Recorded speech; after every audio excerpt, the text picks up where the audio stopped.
Welcome to Guide Guru. We hope this video helps.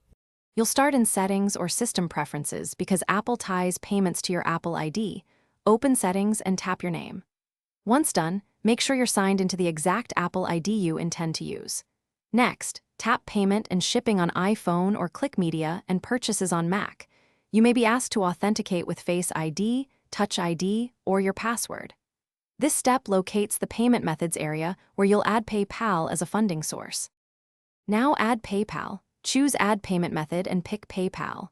You'll leave Apple briefly to sign into PayPal, enter your PayPal credentials, and complete any two-factor authentication. Make sure to review the permissions Apple requests. It needs authorization to charge PayPal for App Store, iCloud, subscriptions, and in-app purchases. Once you grant access, PayPal will return to Apple and appear in your payment list. If you have multiple payment methods, you can reorder them. Finish by confirming PayPal is listed and set as your primary method if you want it used first. Once set, make a small purchase or subscribe to an item to verify charges, route to PayPal, and watch for an Apple receipt.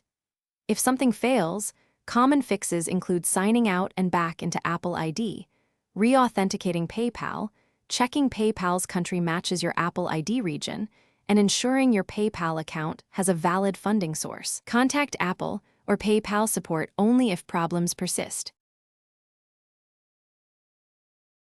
Thanks for watching. Consider subscribing if we helped you today.